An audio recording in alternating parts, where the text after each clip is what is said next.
this is Kevin Mayo, and today we're drinking DC Brau, Killed by Asteroids. I guess DC Brau must be new up here. It's being distributed in Massachusetts. I picked it up at work today. Well, not at work, but at brew store next to work. It is fresh. Canned on, well, actually it's reasonably fresh. Canned on 4/25, and this is 5/27, 5/28. I'm not even sure what day it is. So it's a month old. It's Killed by Asteroids, and it is a double India Pale Ale, 8.5% alcohol by volume. We looked up, we got Azaka, Centennial, and Falcon of Flight hops in it. Guy recommended it at the store today. I kind of just did a quick look. It looks like I've only had one other DC Brau beer before, so I'm not sure where I picked one of those up because I think they're reasonably new being distributed here in our area, Massachusetts being the big one. DC Brau's been around since 2011. They actually opened in 2011. They started their formation earlier than that. Two gentlemen that figured that DC needs beer, and their big claim to fame is they are the first brewery since the 50s that is brewing, packaging, and selling beer in DC.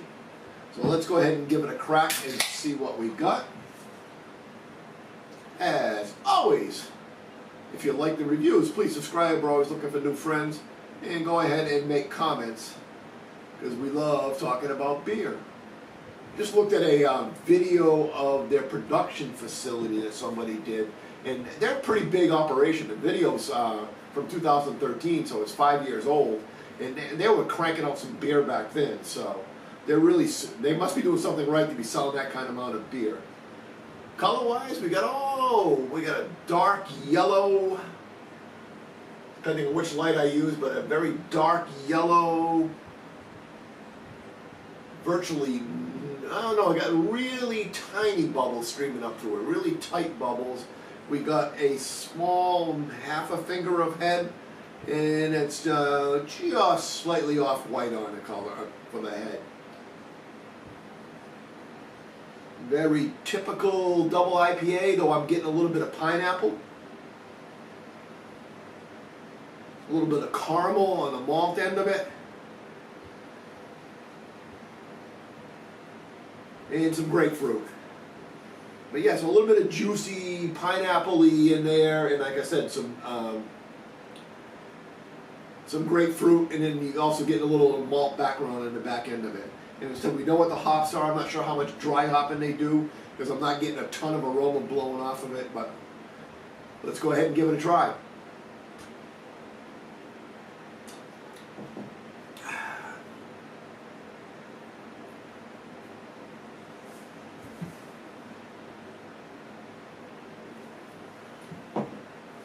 Very old school. Very, very, very old school. I'm not sure how long this has been in their lineup. It does say something about their 7th anniversary on here. A 7-year anniversary beer. But this is definitely, when I started doing this 5 years ago, this is what double IPAs tasted like. You get a pretty solid, dank background of the malt. Yeah, so you get a little bit of that caramel, bready, malty up front.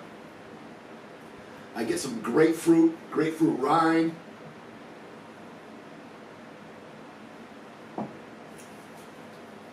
It's 70 IBUs, and you know that air. Again, it's not the horrible, super burn your tongue out bitter, but it's definitely got a bitter kick at the back end of it. You're getting that resiny, pine resiny on the back of the tongue.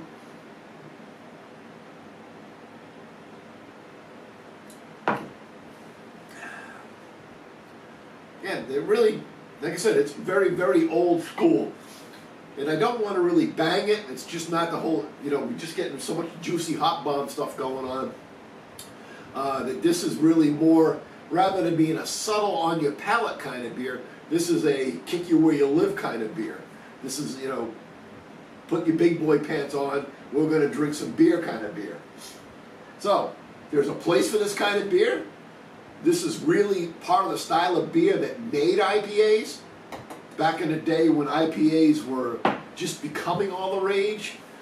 I mean, you go back long enough, when brew pubs and stuff first started coming out, everybody was doing ambers and reds. That's all everybody did. You did an amber ale, you did a red ale, you did a brown ale. If you did an IPA, it was an English style IPA. It was nothing like what we do now. And then when IPAs really took off, which is probably more like 7 or 8 years ago, but when they really just started to overwhelm the beer craft industry, this is the kind of beer that we were drinking. So score-wise, I'm not sure. Because it's very true to the style. I mean, they nailed the mark on what they're trying to make. But in today's taste, yeah, so the way that our palates are today, it's, well, let's drink some more. Alcohol will help me make up my mind. So, again, 88 out of 100. It's a really, really good beer. And it's good at what it does. It tastes good for what it is. It's just a solid, double old school IPA. I wouldn't call it West Coasty, but 88, so we're giving it a B+, so it's a good beer. Just know what you're getting into if you're going to try one. Till next time, keep drinking.